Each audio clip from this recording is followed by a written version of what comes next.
नमस्कार विद्यार्थियों, मैं योगेश शर्मा आपका एक बार फिर स्वागत करता हूं कॉमर्स विद मी। इस क्लास में अपन चर्चा कर रहे थे विषय लेखा शास्त्र के चैप्टर एनपीओ की, नॉन प्रॉफिट ऑर्गेनाइजेशंस की, जिसमें अपने इसका अर्थ, विशेषताएं और इसमें रखी जाने वाली पुस्तकें और इसमें खोले जाने वाले अंतिम वित्तीय विवरणों की चर्चा कर ली थी। आज की क्लास में इस चैप्टर को अपन जो बड़े क्वेश्चन और इससे बनने वाले छोटे जो न्यूमेरिकल क्वेश्चन हैं उनकी ओर बढ़ेंगे। तो उनको पढ़ने से पहले आज हम इन संस्थाओं में जो व्यवहार होते हैं, जो ट्रांजैक्शन होते हैं, उन ट्रांजैक्शन को कैटेगरी वाइज डिवाइड करके देखते हैं, क्योंकि बेहद अहम होगा इस चैप्टर में ये समझना कि कौन सी मद है वो आय व्यय खाते में आएगी, कौन सी मद प्राप्ति और भुगतान खाते में आएगी और कौन सी मद है वो बैलेंस शीट में आएगी। इन सब चीजों को ध्यान में रखते हुए हम आज सीख रहे हैं ऐसी मदें जो आय व्यय खाते यानी जो एनपीओ संस्थाएं हैं, इन संस्थाओं की मुख्य मदें होती है। तो चलिए अपन स्टार्ट करते हैं स्टूडेंट्स।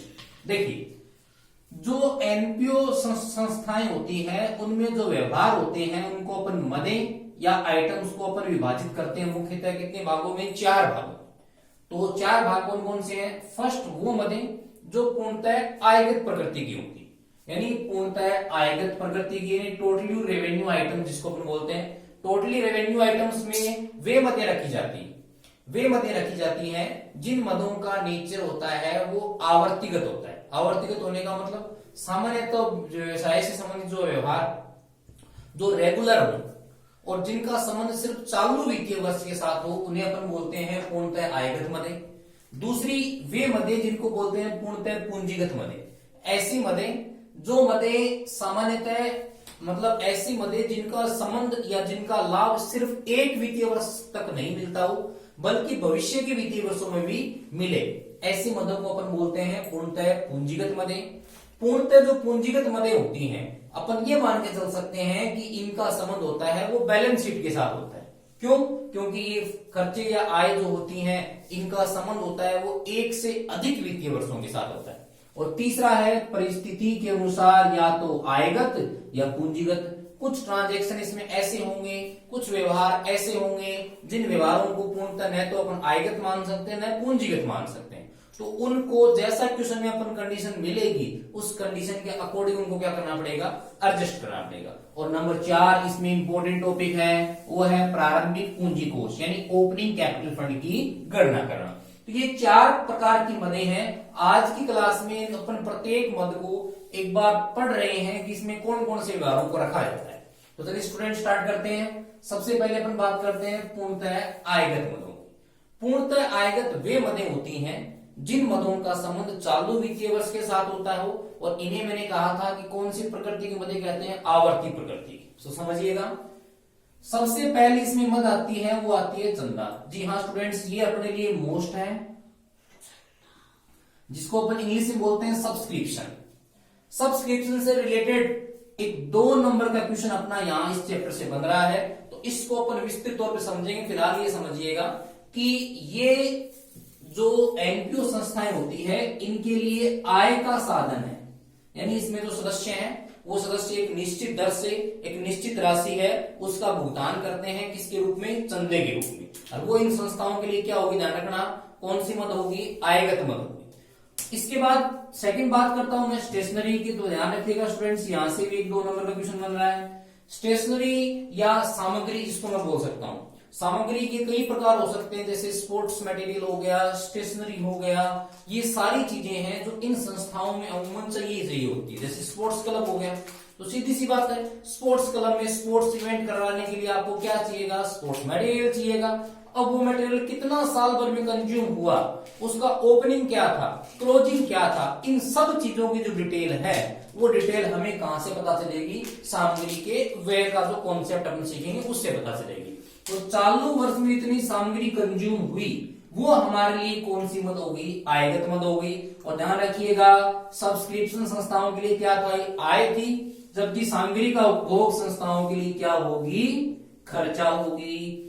थर्ड अपन बात कर सकते हैं स्थायी संपत्ति के क्रय विक्रय पर होने वाला लाभ और हानि। समझिएगा स्टूडेंट्स, फिक्स्ड जो असेट्स है उसको खरीदने और बेचने पर होने वाला लाभ और हानि, न कि खरीद और बेच की राशि। जी हाँ, अगर स्थायी संपत्ति को बेचा, उससे जो पैसा मिला वो तो अपने लिए पूंजीगत हो गया, क्योंकि स्थायी संपत्तियों का उपयोग हम व्यवसाय में लंबे समय के लिए करते हैं, अतः उनका क्रय विक्रय तो पूंजीगत है। लेकिन उनके क्रय विक्रय पर होने वाली लाभ और हानि है जिसका संबंध चालू वर्ष की ये घटना है, तो चालू वर्ष से हो गया, अतः उन मदों को ही अपन आयगत मानेंगे।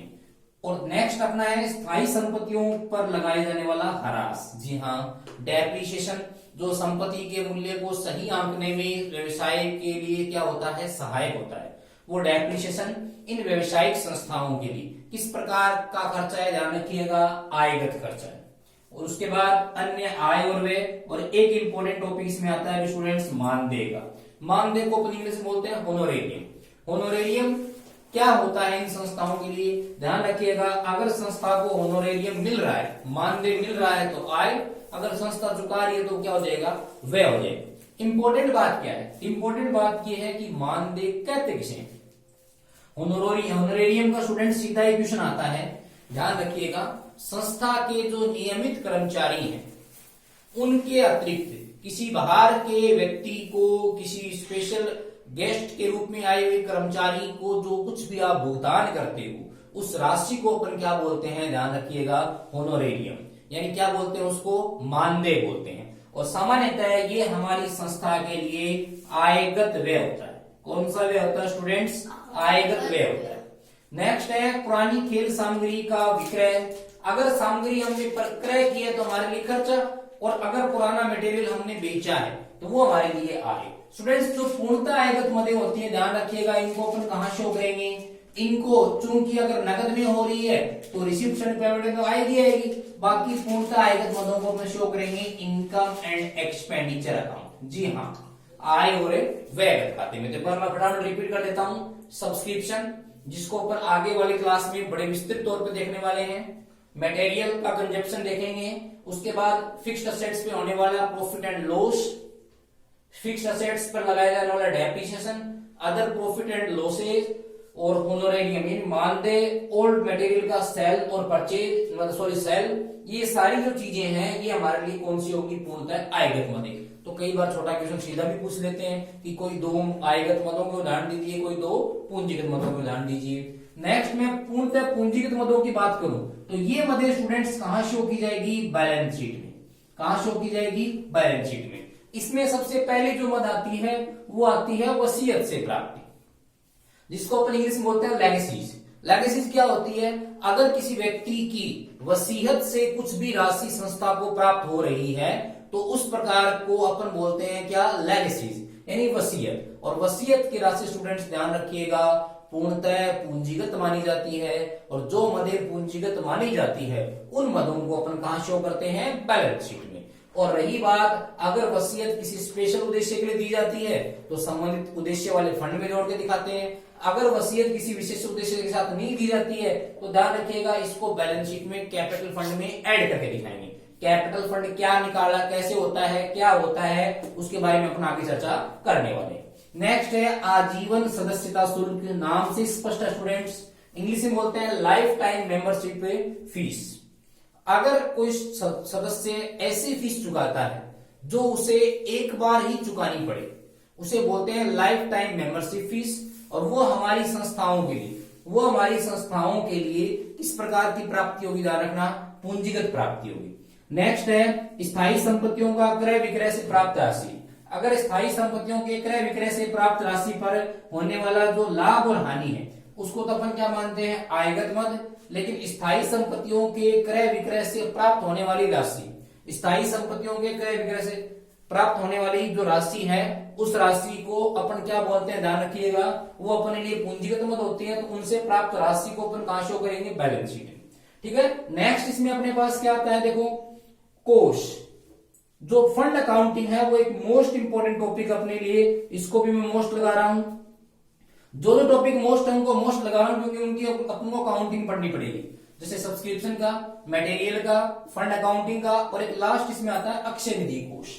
अक्षय निधि कोष स्टूडेंट्स थ्योरेटिकली अपन को पूछा जा सकता है। अक्षय निधि कोष क्या होता है, ऐसा, इसको अपन इंग्लिश में बोलते हैं एंडाउमेंट फंड। ऐसा फंड जिस फंड की मूल राशि का तो उपयोग नहीं किया जा सकता, लेकिन इस राशि को कहीं विनियोग करके इसके ऊपर प्राप्त होने वाली आय, जैसे विनियोगों पर ब्याज वगैरह मिल रहा है, उस राशि का उपयोग किया जा सकता है। तो मेरे साथ दोहराइए, अक्षय निधि कोष से आशय ऐसे कोष से है जिसकी मूल राशि का तो उपयोग नहीं किया जा सकता, लेकिन जिसे कहीं बाहर विनियोग करके उसके ऊपर प्राप्त होने वाली आय का उपयोग किया जा सकता है। तो ये कुछ मदे मैंने आपको बताई। पूंजीगत, मैं रिपीट कर रहा हूं, वसीयत से प्राप्ति, आजीवन सदस्यता शुल्क, स्थायी संपत्ति का क्रय विक्रय से प्राप्त होने वाली राशि, और इस पर लाभ हानि क्या होगी, आयगत मदे, और कोष और अक्षय निधि कोष, ये सारी अपने लिए कौन सी मदे हैं, ध्यान रखिएगा, पूंजीगत मदे हैं। और पूंजीगत मदों को अपन कहां शो करते हैं, बैलेंस शीट में। थर्ड, परिस्थिति के अनुसार आयगत या पूंजीगत मदे। तो स्टूडेंट्स ये वो मदे हैं जो मदे फिक्स नहीं है। फिक्स नहीं होने का मतलब क्वेश्चन की कंडीशन पर डिपेंड करेगा कि ये हमारे लिए आयगत मदे होंगी या पूंजीगत मदे होंगी। जी हाँ, कैसे, जैसे मैं सबसे पहले बात कर लेता हूं दान की, जिसको अपन इंग्लिश में बोलते हैं डोनेशन। डोनेशन के बारे में क्या सिचुएशन है मैं थोड़ी सी क्लियर कर रहा हूं। डोनेशन को अपन दो भागों में बांटते हैं। नंबर एक, सामान्य। नंबर दो, स्पेशल यानी विशिष्ट।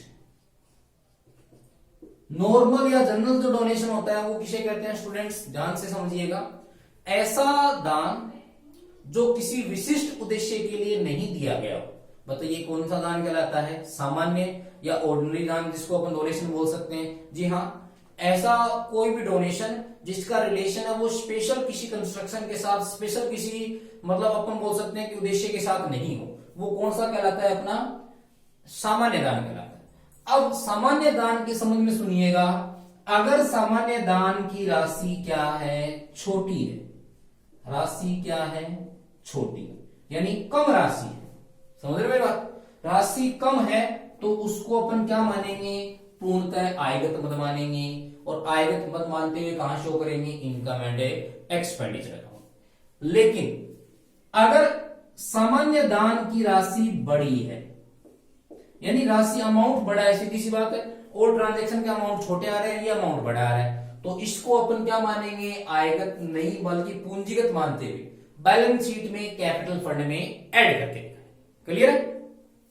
विशिष्ट दान, स्टूडेंट स्पेशल डोनेशन है, उसको हमेशा ही क्या मानते हैं, पूंजीगत। और पूंजीगत मानते हुए संबंधित जो कोष दे रखा है, जब आगे अपन फंड अकाउंटिंग समझेंगे तब आप इसको बड़े बेहतर तरीके से समझ पाओगे, वहां इसको ऐड करके दिखाएंगे। तो बताइए कंडीशन के अकॉर्डिंग हो गया कि नहीं हो गया। सेकंड, प्रवेश शुल्क है, एंट्रेंस फीस है। अब एंट्रेंस फीस पर स्टूडेंट्स हमेशा ही एक विरोधाभास बना रहा है।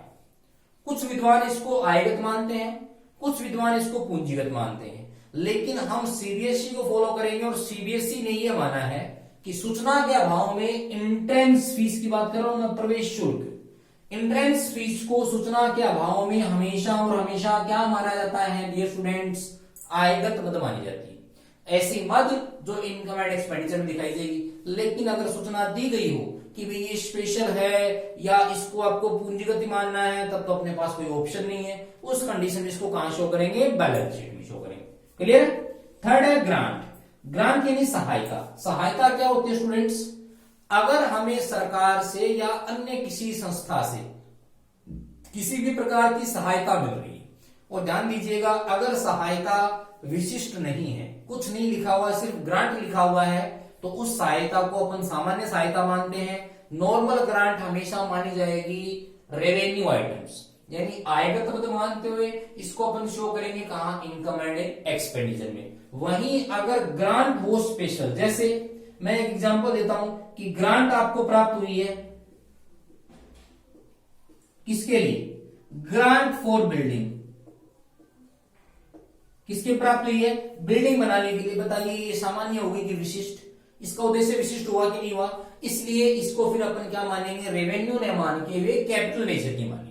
तो क्लियर है। तो ये कुछ मदे ऐसी थी जो परिस्थिति के अनुसार मानी जाएगी। मैं फिर रिपीट कर रहा हूं, दान सामान्य और विशिष्ट। सामान्य दान की राशि छोटी हो तो क्या होगा, आयगत। सामान्य दान की राशि बड़ी हो तो क्या होगा, पूंजीगत। विशिष्ट दान हमेशा ही क्या होता है, पूंजीगत। प्रवेश शुल्क एंट्रेंस फीस सूचना के अभाव में क्या मानेंगे, आयगत। सूचना दी गई हो तो क्या मानेंगे, पूंजीगत। ग्रांट नॉर्मल हो तो क्या होगी, आयगत। स्पेशल हो तो क्या होगी, पूंजीगत। और लास्ट टॉपिक वो कौन सा है, ओपनिंग कैपिटल फंड, जिसको अपन आगे की क्लास में ढंग से टैकल करेंगे। तो ये स्टूडेंट्स इसकी प्रमुख मदें थी जिनके जानकारी के बिना हम आगे का जो प्रोसीजर है उसको फॉलो नहीं कर सकते। आई होप स्टूडेंट ये चीजें आपको समझ में आ रही होगी। प्लीज चैनल को लाइक सब्सक्राइब कीजिएगा। Thank you.